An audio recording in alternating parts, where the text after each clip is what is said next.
Welcome back to the Cover 3 podcast here on CBS Sports.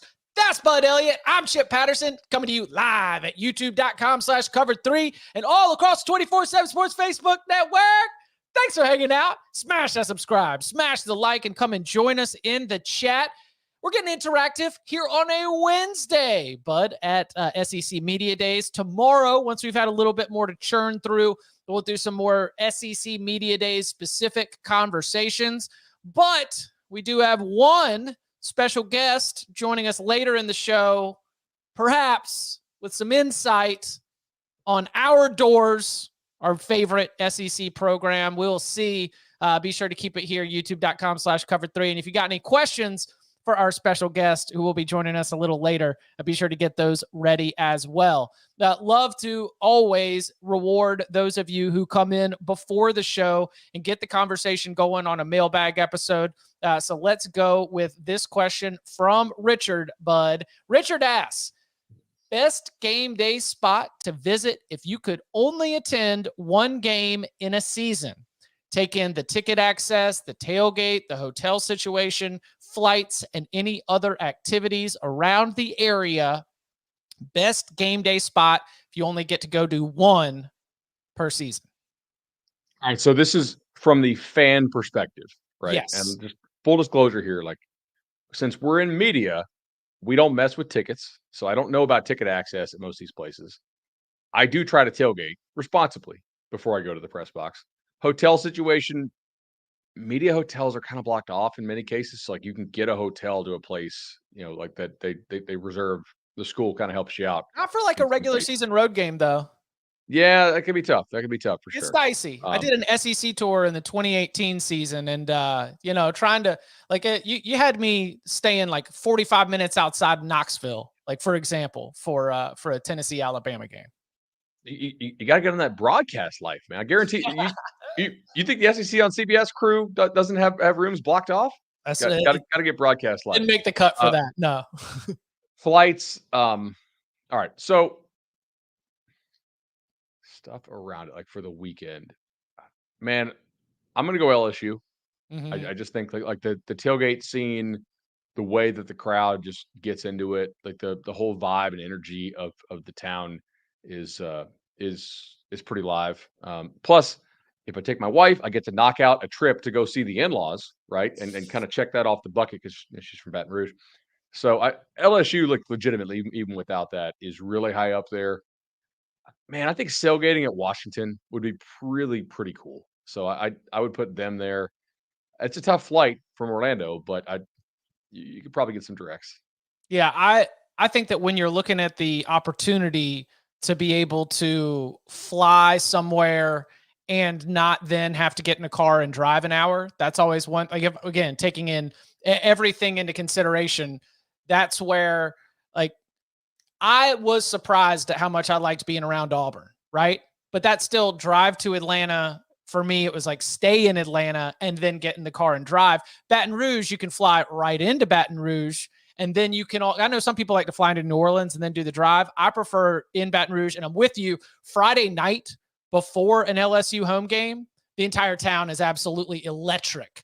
The atmosphere around the stadium, the tailgating, everyone is so welcoming that nothing but cosigns there. But if I was to add a few others to the equation, taking the entire whole thing, trying to say what would the best fan experience be, I think that you have an opportunity to be able to get yourself into, of course, look, everybody in the chat saying of course I'm going to shout out Boone. Like App State home games at the Rock are incredible. All of Boone is on fire all throughout the weekend. You definitely want to be there.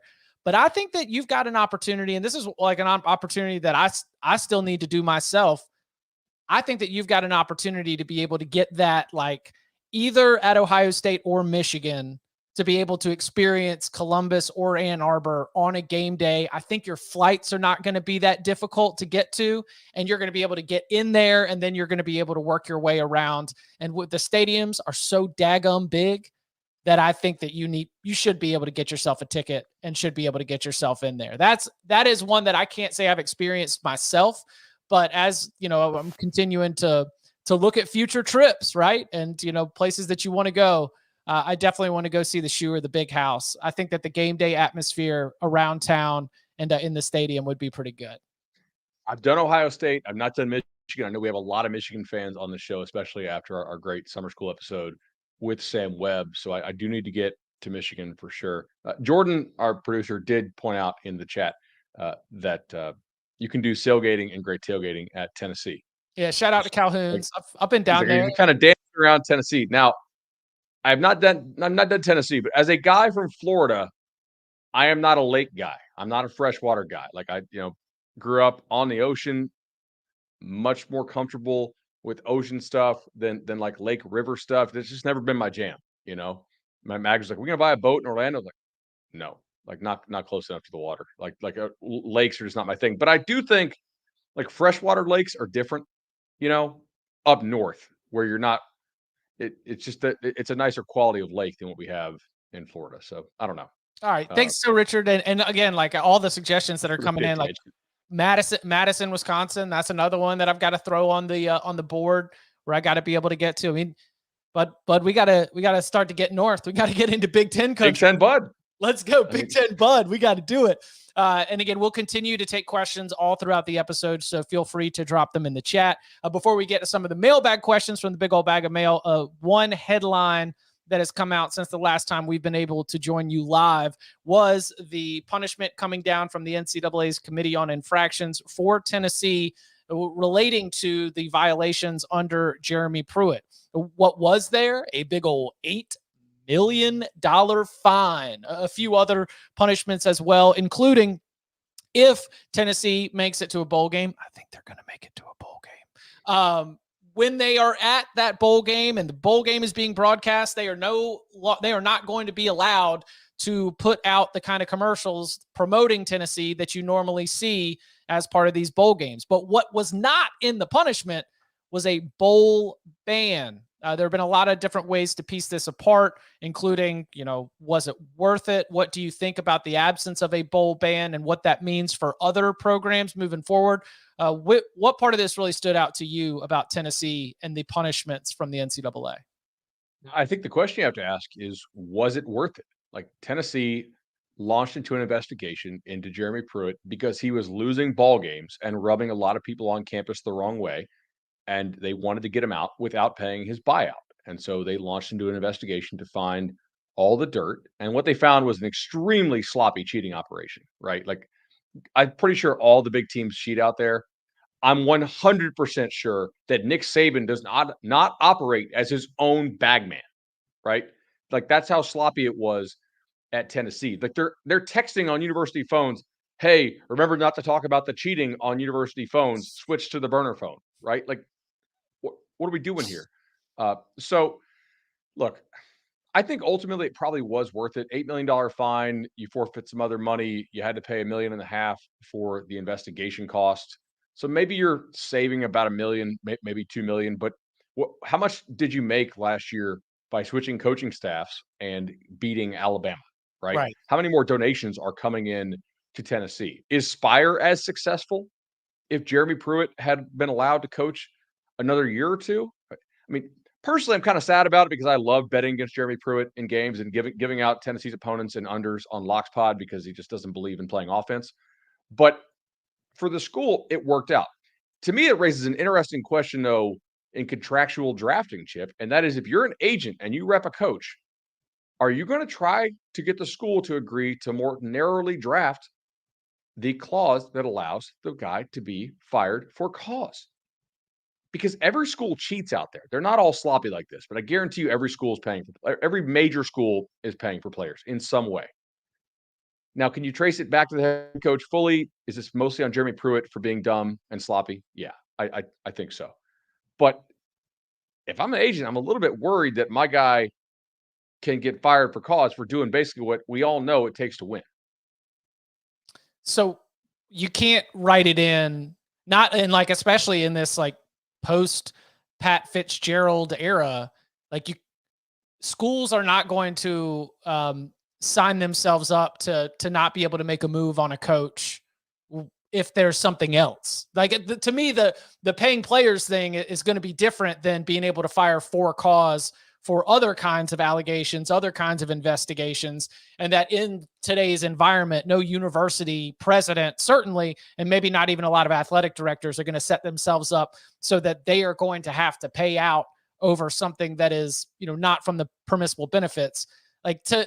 That's where the current NIL environment and whatever the future of that looks like is probably going to play a big role in this as well, which to me is like, this was perfect timing for Tennessee, because you mentioned Spire, of course, and the NIL operation that is so robust. The fact that you were able to make this change from Jeremy Pruitt to an offensively innovative coach. I mean, literally you just turn it and flip it up from Jeremy Pruitt to Josh Heupel. Let's take everything in terms of the way we approach winning football and let's flip it on its head.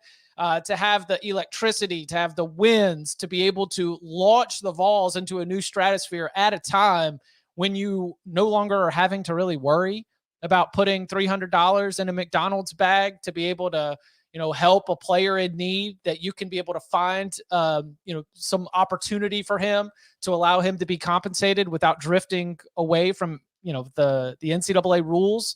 Like, the end result is 100% positive. Tennessee is in a much better place than it is right now. So, like, to your question, yeah, I think it was worth it. I do not think that universities are going to bend to an agent's will to put in language that will tie them up with a coach and not make it as easy for them to separate, just sort of based on the current environment.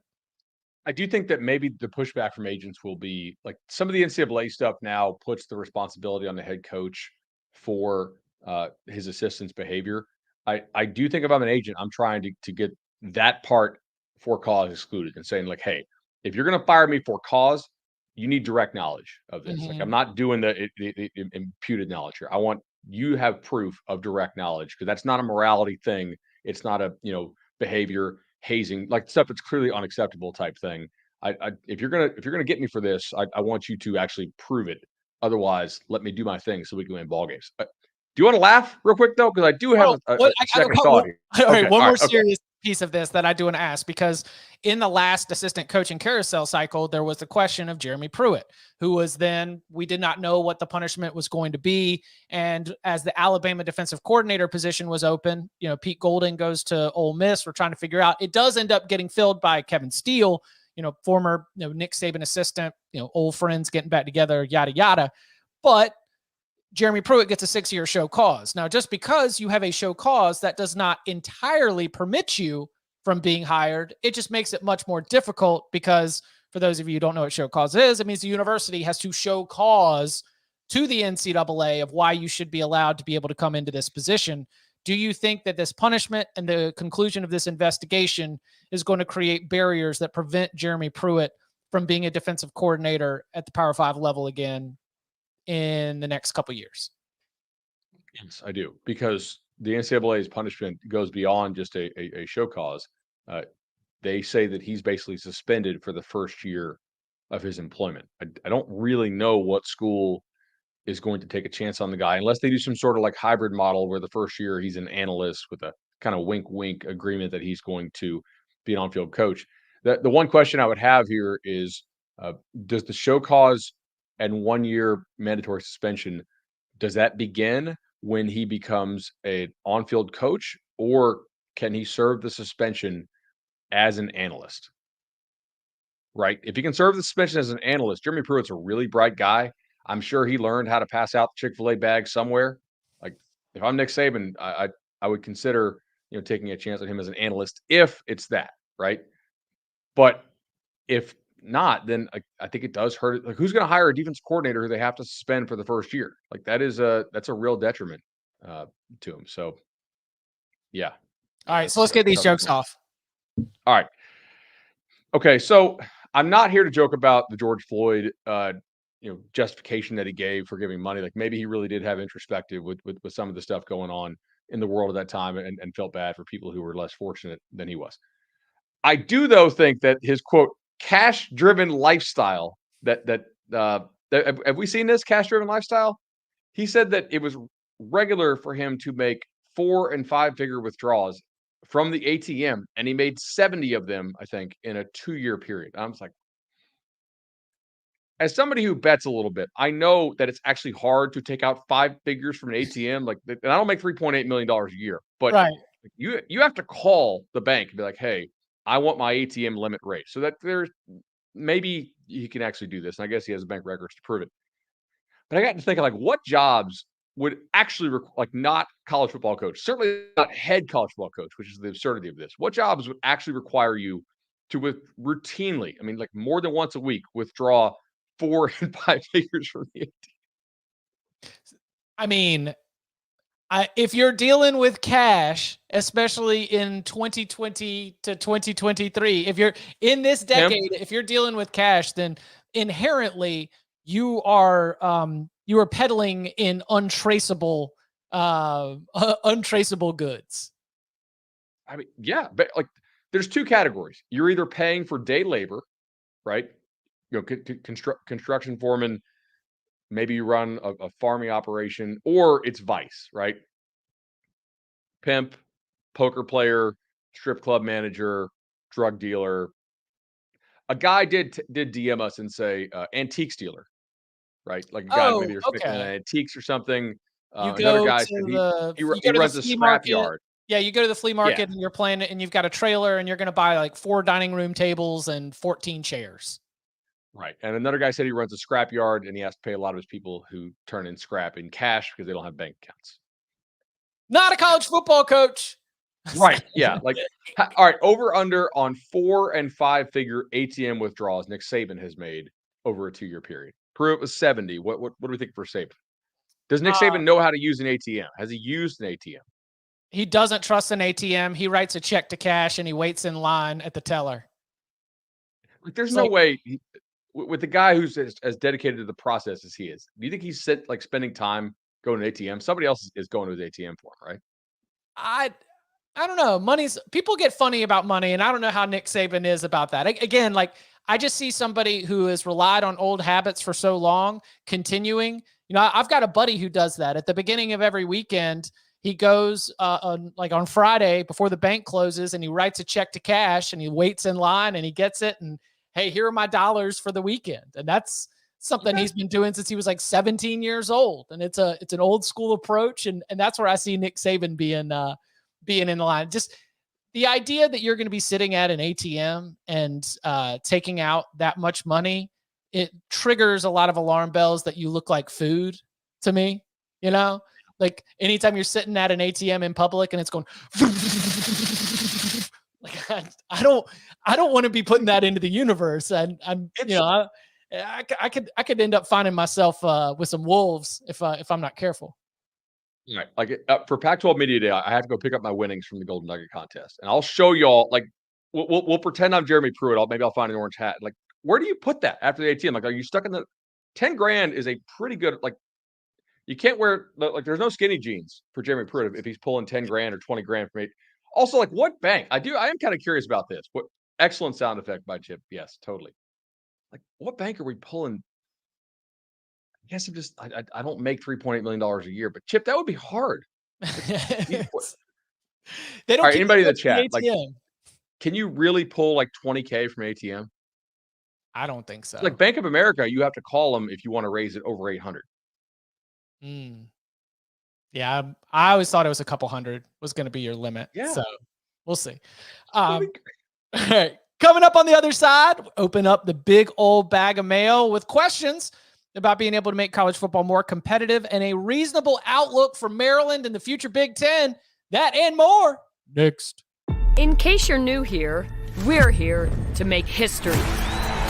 We are more than the names on our back. We're the team on the front, the country on our shoulders, the city behind us, and the fire inside us. The best in the world. We got us. We don't just play the world's game. We run it. Back here on the Cover 3 podcast. Thank you to Don. Yes, let's get those likes up. We've got to make sure that Everyone is ready and the feed is primed for our special guest who will be joining us here shortly. For now, we're diving into the big old bag of mail. You leave us a 5-star review, put your question in that review. We'll tackle it in a future mailbag episode. This comes from Brett. I'm sure there's an obvious answer to this, but I have to ask. To increase competitive balance, can't they just lower the scholarship limit again?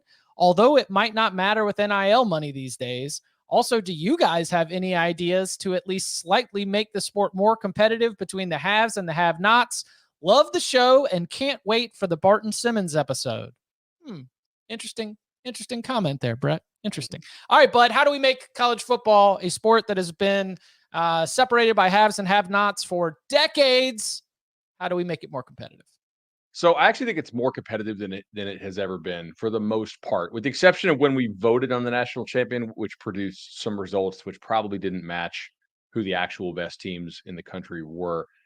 Chip, I think it's got to be a reduction of either scholarships, which would spread out the talent even more, or potentially some kind of salary cap if and when these guys become employees, and then legitimate penalties if you are paying these guys outside of the structure. Like, go back to what the 49ers did when they were kind of skirting the salary cap with a bunch of stuff in the early 90s. I was like, 7 years old, so I don't really remember fully, but I've read about it a little bit. Like, you have to make it a serious penalty if you're paying guys on the side outside the salary cap, which I don't know if you could actually enforce and prove that. But if you're going to make it more competitive, you got to find a way to limit the amount of talent one team can hoard. My thought on the salary cap, because you're right. Salary cap is where my mind goes, by the way. You can only spend this much money on your roster and contracts can be negotiated. And if you want to be able to get the super 5-star player or the best player in the country going into the year, well, now you're going to have to give up something elsewhere. I think that talking about skirting the salary cap, some of that is inherent even in the NFL, where, of course, we've got more parity than anywhere else, just for the idea that if you are going to go be an NFL player in the New York market or the Los Angeles market, then you are going to have marketing opportunities that are going to be available to you for you to make more money. Because that's how I think of, like, if we go to a salary cap, if the players are employees, they can be hired and fired. They have bargaining power. They have contracts, that you are still going to find the programs that have the most fan investment from a money standpoint. They are going to be putting together what will be deemed as marketing dollars to make it more attractive to go be a football player for Alabama, to go be a football player for Georgia, Tennessee, these places where we have seen really significant NIL investment. Even in a salary cap world, they are going to be able to sell more than just, hey, we can get you to the NFL, right? Like, that is always going to be an advantage between the haves and the have-nots.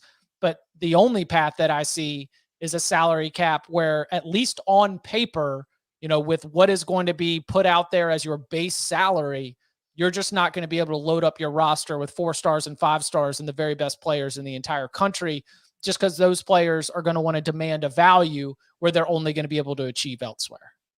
I actually had a conversation with the guy the other day who's involved in the collective space. And he's like, look, we are going to push up against a limit here where there is donor fatigue as far as like the rising cost of some of these guys. So if you can get a player who is relatively cost controlled out of high school, or at least for a guy like some of these guys you get out of high school, you're sort of fringe 3 and 4 stars.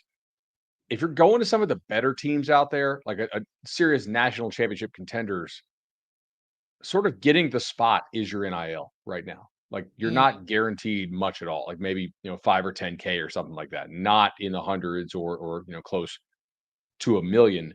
But like, there are some players out there that are extremely valuable to teams right now, because like, look, this guy is not necessarily a mid-level 4-star talent. For us, he fits what we do extremely well, and we don't have to pay him, which allows us to go pay up. It's sort of like a very NFL style conversation. I was like, so we're here. Okay. Like, these are the type of conversations being had in back offices of teams that just straight up, pay their guys, right? And use NIL as essentially a in run around not having payroll. So yeah, I mean, it's going to be fascinating. What about the lowered scholarship limit? do you, because if I was to make a prediction right now, I would see a future of football where we get rid of scholarship limits. Like the idea of a scholarship limit seems as though we are moving in the opposite direction of that right now. I mean, we have never gone up in scholarships. We have gone from no cap, and then it was over 100, and then it got lowered down to slightly over 100, and then you went from it went from like 100 something. Was there something in the middle between that and 90? Was it 95? They cut the 95 to 85. 93, I think, was the first season of the 95 to 85. Like that's when you had to officially be down. I mean, like Bear Bryant and Johnny Majors and like other guys were running teams well into the 150 players, and they would just give scholarships basically to hoard the talent and keep it off other people. Hell, like the reason why if you play football in another sport, you count against football as opposed to counting for another sport, is schools like Nebraska were putting dudes who had never swam competitively, or in some cases probably even swam, on their football team, but listing them as scholarship swimmers or like scholarship bowlers, or like they never touched a volleyball, like scholarship men's volleyball, like just kind of fake, not fake teams, but certainly fake scholarship spots on those teams in order to get around the football scholarship limits. So we've always gone down in this sport. I think this is an area where you could see some split vote, man. Honestly, think about it. Like, we know there are G5 teams right now that don't pay for all 85 scholarships. Like, now, like they tell their staff, hey, we're only going to pay for like 78 or 80. COVID hit us hard. Attendance has sucked. We'll pay for like 80 this year, or 78. I don't think anybody's really intentionally paying for less than like 78, but it does happen, right? I bet you G5 schools would be totally fine cutting down to like 75. But we can't. Power 5, no. Well, also, if we're going to increase the schedule, we can't cut scholarships. Like, that's my point of this is we cannot be in a position where we are adding more games to the college football playoff, and we're expanding it. Now all of a sudden you're looking at the potential of some of these teams, the top teams in the country, playing 15, 16, 17 games. You cannot, I mean, aside from the earlier employment conversation, you just cannot be adding that many more reps and hits to the college game without being able to put some depth in there as well, because it's just going to really task these coaches to the point where you're going to have real problems being able to sustain health throughout the entire season. Yeah, that's a great point. Like, this, to me, this all points to a split at some point. Or like because the idea, your point about fulfilling all your scholarships, there are power conference programs, not in football, but in other major sports, that don't bump up against the scholarship limit. And it's a little bit more like club sports. And that's, that's where you get the situation of, would you like to go to this, this power conference institution and not get to play but be on scholarship? Or if you are of means, do you go to Boston College, where you're going to be able to jump right to the front of the line? They just might not have a scholarship for you. I don't know if that'll happen in football, but it will certainly be part of the big divide, even within FBS. Like when people talk about FBS 1A versus FBS 1AA, both split above the FCS levels, it would be something like that. All right, this next question comes from user Roll Damn Terps. Love the show, boys. I listen to it regularly, and I feel like I've learned so much about the sport, so much more about the sport than I knew. But now I realize I'm swimming in the shallow end. Die-hard Terps fan here. I typically go into every season optimistic, only to be crushed by week 4. But the last few years have given me some hope that we're starting to build something. The last year with divisions, we finally have the potential to make stars some noise in the Big Ten East. But next year, with Talia leaving, division's gone, our future is looking cloudy. What's a reasonable outlook for Maryland's future in the new look Big Ten? Maryland, to me, is certainly a team that benefits from the Big Ten going divisionless, because you're not having to play Ohio State, Michigan, Penn State every single year. Like, those are the 3 teams within the league in which you are consistently going to be a double-digit and maybe 3-score underdog too in an average year against those teams average year. It's not to say you can never beat them, but for the most part, they're going to beat you and beat you soundly. Now, Maryland is not as good of a program as Michigan State, Wisconsin, Iowa. Recently, Maryland's certainly been better than Nebraska, but over the history of it, I think, and commitment level to football, probably not, obviously. But you're still, and USC and UCLA coming in. Maryland has played slightly below UCLA level over like the last decade and a half, clearly below USC. I mean, I think a good season for Maryland is like more consistently making bowls. I mean, since when did they join the Big Ten? 2013 was the last year in the ACC.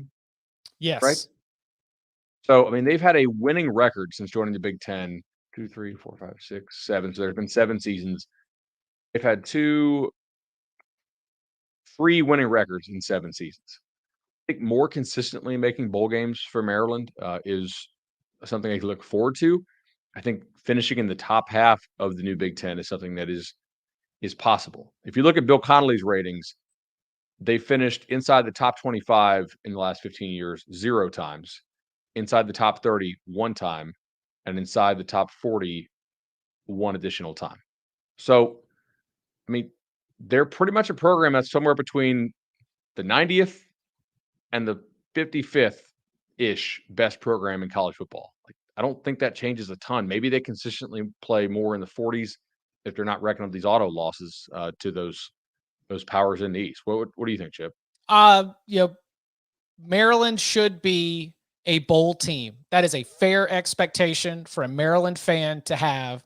And when you're looking at 7 wins in 2021, 8 wins in 2022, Mike Loxley and the recruiting power of being the flagship right there in the DMV, I think that is, even historically, like, you're not going to get back to the point where Maryland was in the ACC, where they were flirting with ACC championship contention every 4 to 5 years, but they certainly should expect a bowl game. And so, diehard Terps fan, use a roll damn Terps. I would say that your life is getting easier. I know that the addition of USC and UCLA sounds daunting, but you should actually raise your expectation, if only slightly, with the way the Big Ten will be realigned. Coming up on the other side, we put up the bat signal, and he answered. The return of Barton Simmons. Next. When you're the FedEx Cup champion, your name's on this trophy forever.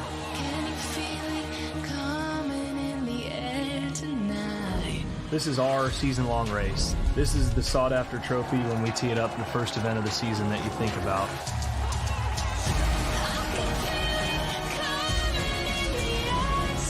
3 tournaments with the world's best golfers battling for the tour's toughest trophy to win, the FedEx Cup. The playoffs begin August 12th on CBS.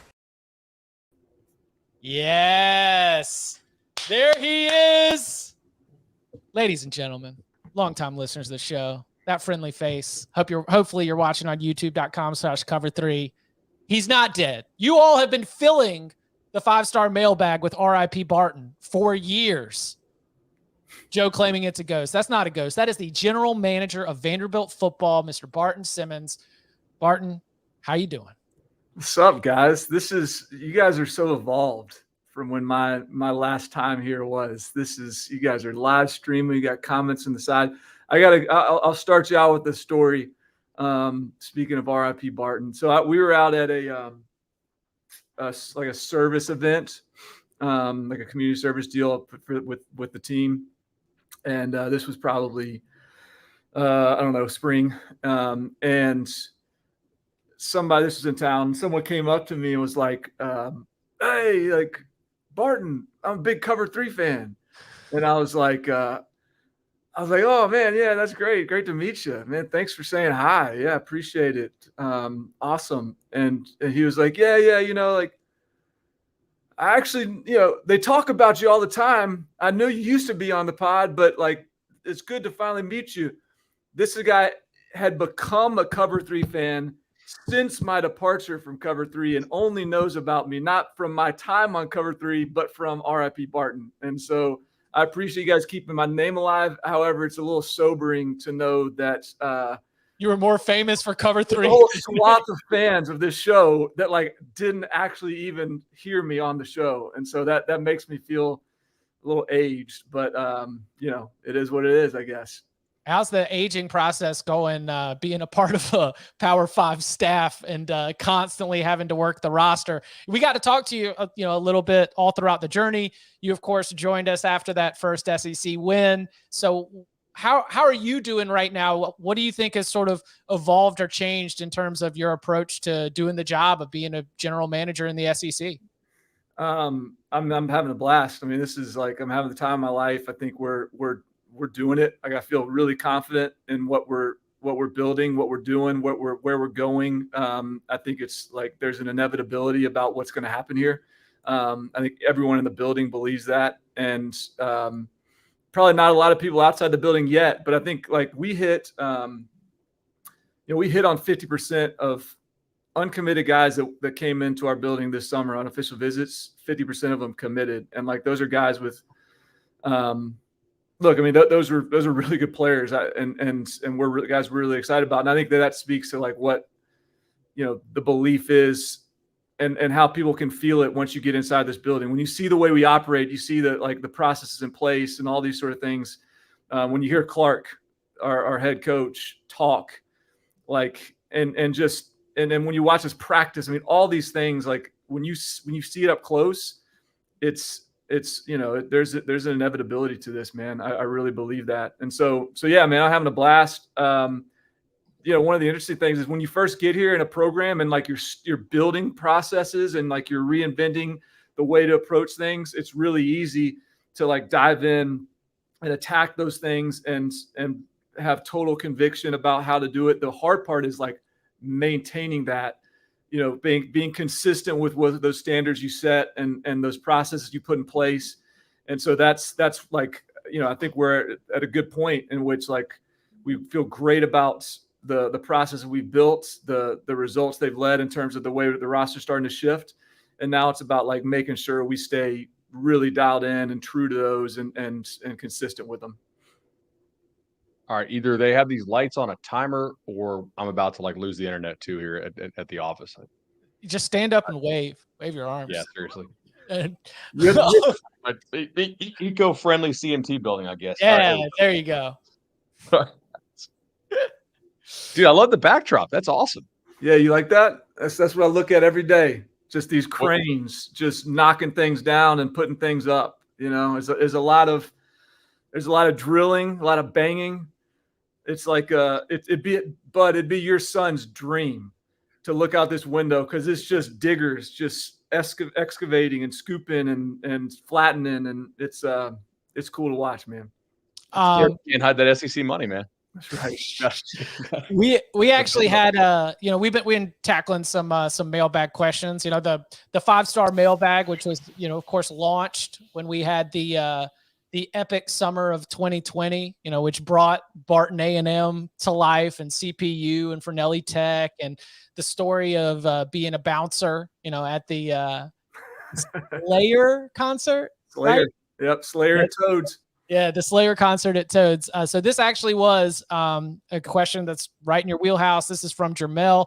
I really enjoy listening to this pod on the regular. Great chemistry between the group. Mailbag question. A few shows back, Chip referred to Bud as a future college football general manager. Can you all share more about why schools having general managers is important, and what advantages do they provide? What background are schools looking for in this type of role? Former players, coaches, media personalities. What do they actually do for the team? Do they just handle recruiting and roster building? Do different schools have nuance in how they implement this role?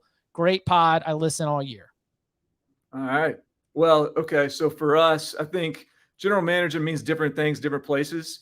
Mm-hmm. I think for some people, a general manager can be like almost like a chief of staff. We actually have a chief of staff here. And I think in a lot of places, a general manager occupies that kind of position. For us, the chief of staff, a guy named Ben Cawthon, does a really good job. He sort of like manages the building, manages non-football operations in the building, and the employees, and just sort of a catch-all. For me, the general manager role is much more about roster building, roster construction, talent acquisition, talent retention. And so within that, There's a lot of layers to it. It's managing our sort of recruiting department, scouting department, recruiting, and then obviously within that is transfer portal, and there's a NIL strategy, retention strategy, roster projection, like all those things. But I think ultimately for us and for Clark's vision and what we do, like the coaching profession is so transient by nature. And we're out here. I think we got a chance to have continuity over year and sort of retain our staff in a way that maybe some other schools don't. I think that'll be an advantage for us over time. But regardless, just the nature of the profession is transient. It's moving around, and I think if you don't have systems in place that allow for you to recruit over time to a certain standard, and for that standard to be really well defined over time, you're going to struggle. And as coaches come in, there's a natural inclination as a coach. I want to go and I'm going to become competitive, and I want to go get the best players I can find, and I want to build my resume up. But like if someone isn't sort of overseeing that and holding coaches accountable and making sure that each individual coach's recruitment fits into the bigger vision, then you're gonna have a lot of volatility, and your roster's gonna have peaks and valleys and ups and downs. But for us, like, we have a really clear plan of being a developmental program that retains our roster and recruits from high school and builds these guys up, high developmental upside guys with traits. All those things are sort of like that only works if we have someone that maintains that vision. And I think for Clark, at least, I mean, a lot of coaches want to be head coaches want to be really engaged in recruiting and scouting. Clark is really engaged in recruiting, really engaged in building relationships and connecting with families and being with these guys when they're on campus. But he takes, he sort of hands a little bit of the talent acquisition part in terms of the identification process off to me, which allows him. There's a finite amount of time in every head coach's day, and so it allows him to do the things that he's really good at, really passionate about, a lot of which is like team building, culture building, setting standards within this program for when these guys get here. Because ultimately, like, for a coach, if there's a lot of coaches that are really good recruiters, but what's the most important thing about being a head coach? I think the most important thing about being a coach is what is the experience those guys have when they're here.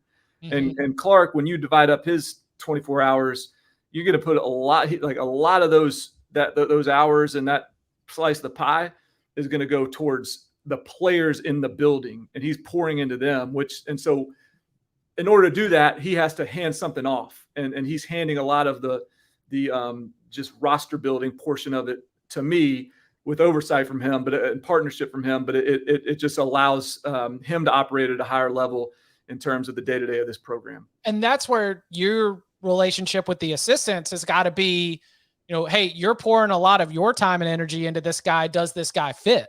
Right? Yeah. Like you're trying to make sure that all of the assistants are splitting up their pie and their 24 hours in a way that's going to be advantageous for you, which I assume means that you've got to have a good read on these recruits, right? And understanding. Well, and we have to have a really good understanding of who we are and what we're trying to bring in. And we spend a ton of time as a staff pouring into, like, what are we looking for specifically, and what we're looking for at Vanderbilt. Look, if I was at I don't know, I'm not going to name another school, but if I was at another school in the SEC or otherwise, Barton A&M. I remember you talking about Barton A&M. Listen, brother, Barton A&M had a different culture than Vanderbilt University. I'm just going to tell you. And so if I was at BAMU, I'm gonna look for a very different person, and I'm gonna recruit to a very different message. But at Vanderbilt, we have to know what our message is. We have to know what we recruit to, because again, if it's a retention plan, if it's a strategy around retention and development, then when guys get here, they can't be surprised by what they arrive at, and they have to be connected in the recruiting process to the things that are going to be messaged once they're here. And I think another point to that also, when you talk about working with those coaches in that way, like, I think one of the things that allows me to have this role in our building is my relationship with Clark, the trust we have in that relationship, and the loyalty that he has from me. Like, what I'm not trying to do is, like, let's see how highly ranked my class can get so that I get a lot of headlines, and then maybe I'll get a job somewhere else. No, like, I actually I actually, I want our guys to be as low rated as possible because, I just want to get them. I want to get them on campus.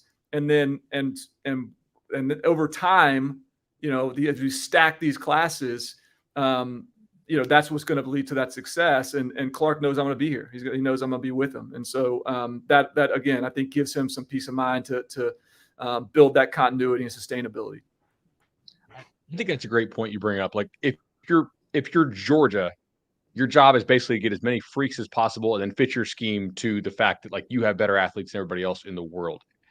Eventually, you guys may get to Georgia's level, but like right now, I do find like certain schools when they're like, hey, we don't care about recruiting rankings. It's not that recruiting rankings are off, but it is easier to identify. You've done this, like the freakiest of the freaks.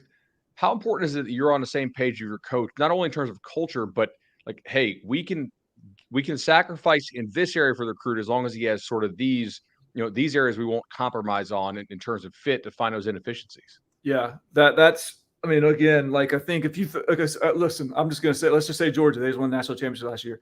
If I'm at Georgia, I don't care about rankings in the sense of like I'm not going to recruit this guy because he's ranked this way.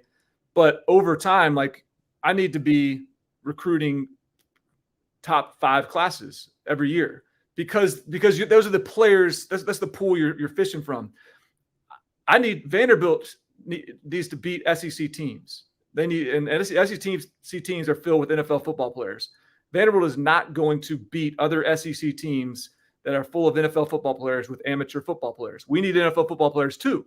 We're just going to go about getting them at this stage in the program in a little bit of a different way than some of these other schools. And so that we have to play against. So yeah, every guy that we're taking, we believe has an NFL future. We believe is going to be an NFL football player with the right development.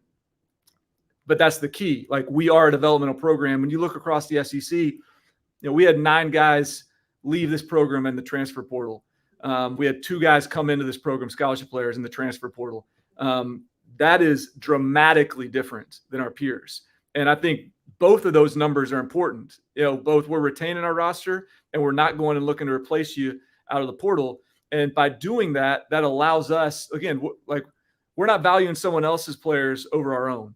Like we're saying, we got you here for a reason. Now we can't miss. That's why I think this role is so important. We can't miss because once we get you here, it's not about, hey, you're not playing yet. It's about, look, those traits are still there. All those traits we believed in, the character is still there that we believed in. So how do we maximize that character? How do we maximize those traits rather, and get you where we need you to be over time? That over time is critical. That retention is critical. A lot of schools, they can walk in the office and say, hey, you're not going to play here. Well, okay, guess what? If I'm not going to play here, there's no reason for me to be here. I'm out. And because the education is, trade one education for the other is no different. At Vanderbilt, there's a reason to be here. There's something that's going to pull you here, but also we're not going and looking for someone to replace you with. And I think that's a mentality and a demeanor here that allows us to differentiate from our peers. And I think it's not something that's going to allow us to microwave instant success, but it's just something that's going to aggregate over time. And over time, I think like you're going to look up and all of a sudden, like we're going to be really, really good and beating really, really good teams. And people are going to be like, well, how did that happen? It's like, I know how it happened. I mean, y'all just weren't in the building, but it's been happening. And so I think that's what's exciting about what we're doing. And I think, fires us up about where we're headed. Question from the chat. We got, speaking of those transfer portal additions, how's Prince Kollie looking? He's looking great. I mean, he's a really good player. I think he's gonna have a chance to really help us. I think the great thing about Prince and just about that, like he's gonna have to battle. I mean, he's gonna have to get in camp and go win a job, and he's gonna have to go get in camp and see what his role is. I mean, right now he's just been in t-shirt and shorts and lifting and running and all those things have been, they've been good for him and good for us to see him. But what's exciting is, and this is really across the board, this is the first time since we've been here, is we have depth.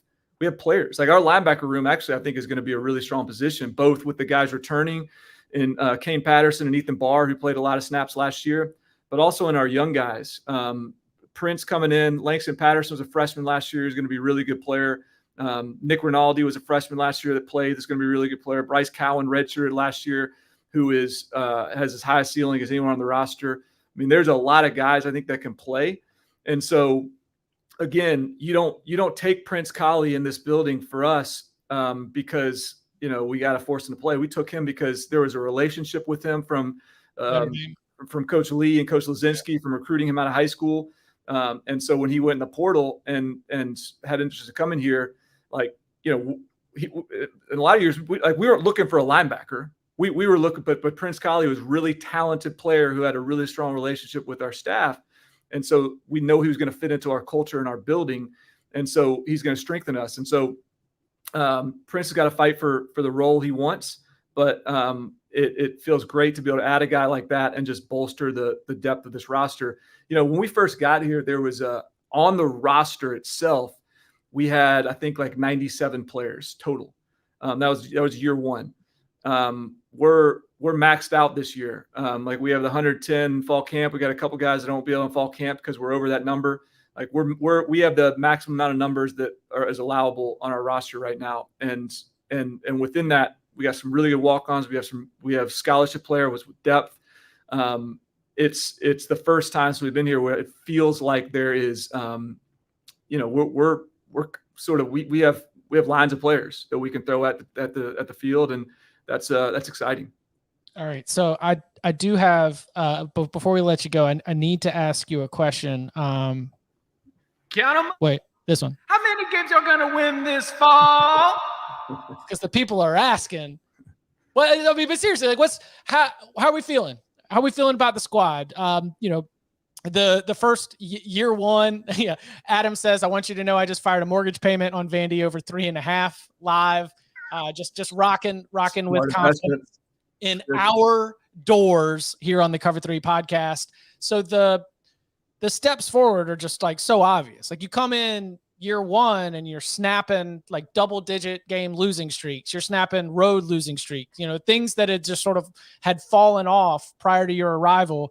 Then all of a sudden you jump to 5-7 in year two with an SEC win against Florida, SEC win against Kentucky. You do a good job in the non-con play as well. And so now as you've got, your roster maxed out and as you're looking ahead to the schedule, how are we feeling? What's our focus on Vanderbilt football going into the year? Well, I mean, listen, I have to answer this question as the Vanderbilt football general manager, not as pod mate Barton. So I can't go, but listen, I just don't see it. I'm not expecting you to have listened to our win totals pod, but that your description of the Louisville football schedule remains the sounder for the win totals drop for every single win totals episode. I mean, I just don't see it. Not at the schedule I'm looking at, not unless there's another schedule somewhere. You know what I was thinking is that soundbite. So that was from what Bobby Petrino's last year. Yeah, the team that quit in the most amazing way possible. So we're first of all that was a nailed the pick. But secondly, we're 2 coaches removed from that soundbite now. I'm just the time's going by quick, boys. It's kind of wild. Dude, so we actually were crazy and we did a listener meetup last night over at Acme. I thought about showing up at that, by the way, bud, but I had you would have gotten soaked on the way. The storm was really, really bad. Good luck to Katie, right? Who has to take the bar exam next month. New listener, loves the Barton clip, recited the whole intro song for it. So Katie, you're going to kill the bar exam. Awesome work on that. I will say my odds for Vanderbilt to make a bowl have tripled over what they were last year. Okay. That's good. Smart. Yeah. Listen, hey, we openly talk about postseason. We believe that it's time for us to make that jump, and that doesn't mean it's going to happen. But we believe in this team and believe that this is a team that's capable of that. And so so we talk about, I mean, listen, every day the margins are going to decide whether we get there. And it's going to be tight games involved, and they could go either way. And so I think that the only thing I would say is just, I think Vanderbilt at this stage is still a program that people look at, and you're going through the SEC and got to find wins. And you're just like, okay, yeah, Vanderbilt, that'll be a win. I just don't know. I'm trying to be as measured as I can, but like when you hear people talk about Vanderbilt, I just don't know how many people are really paying attention. I just don't. And I mean, we've got we went 5-7 last year, and that's we're not at all satisfied about that or beating our chest about that.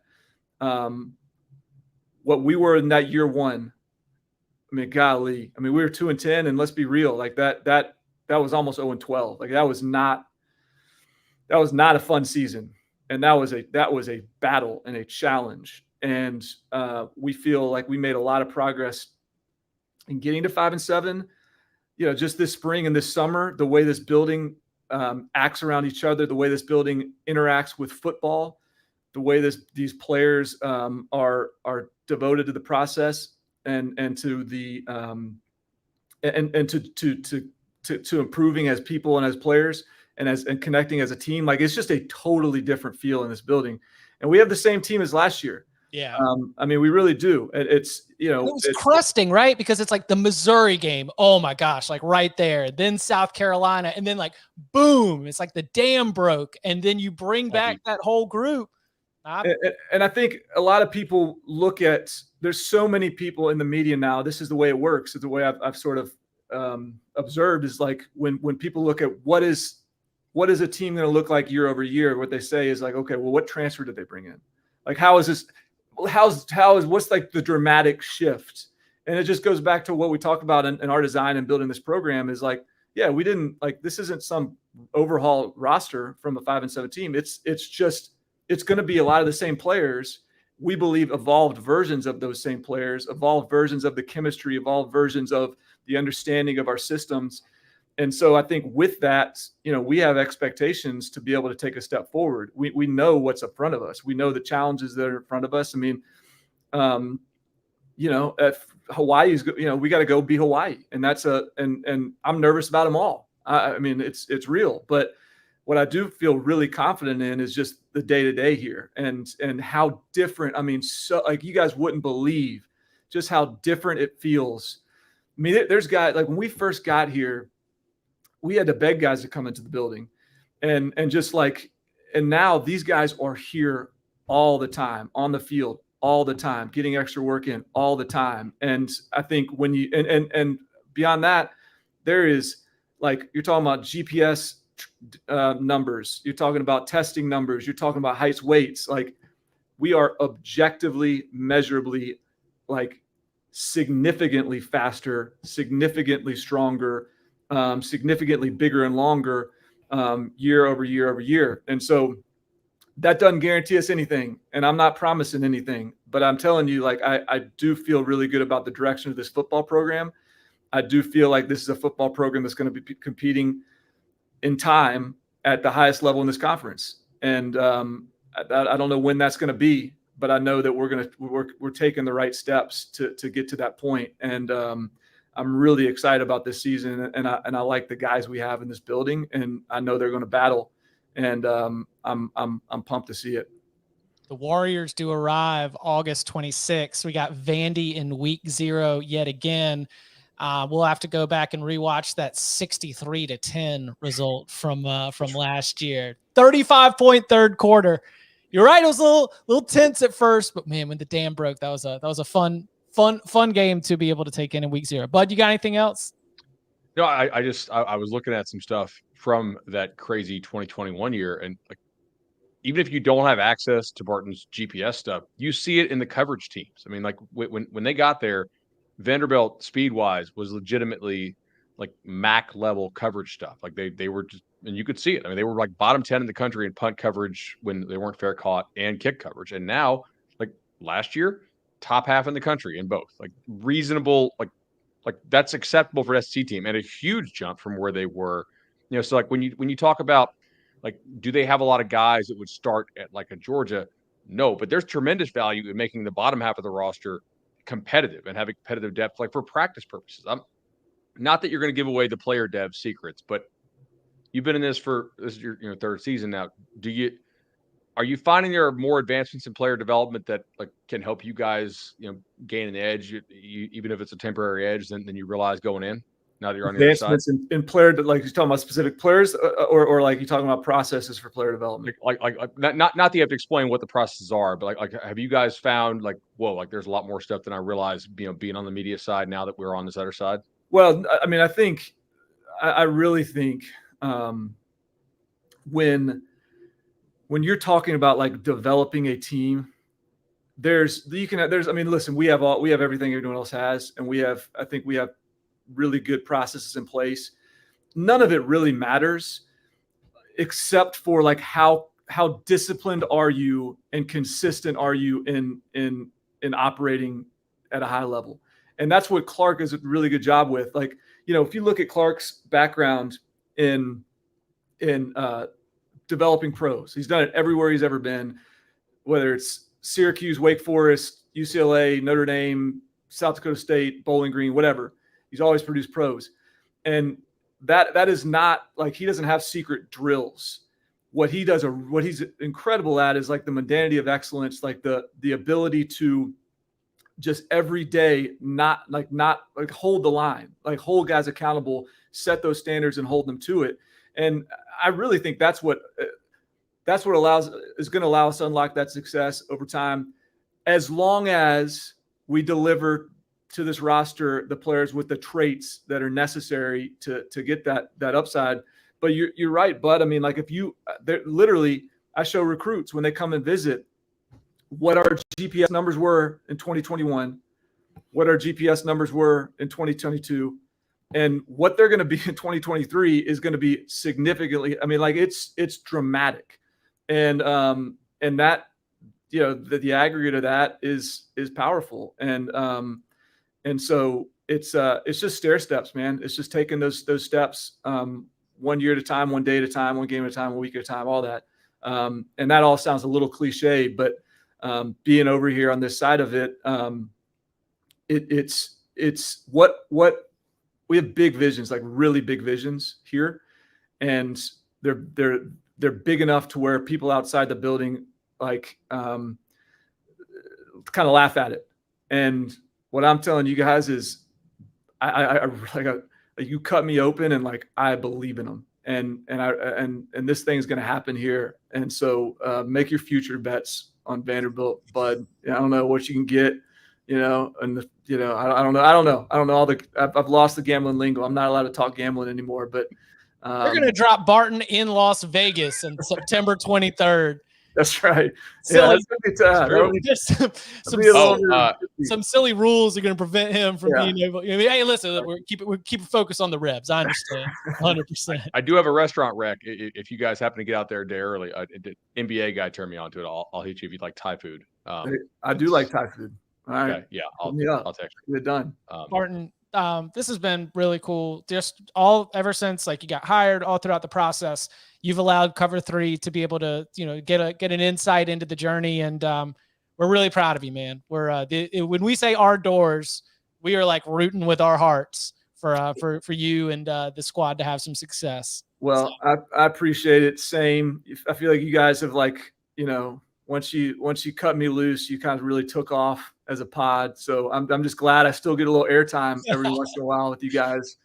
So keep it going. I hope to, make an appearance late night one night after a surprise W or something. That would be October 14th after taking down the Dogs in Nashville. That's when we're going to have it. Promise.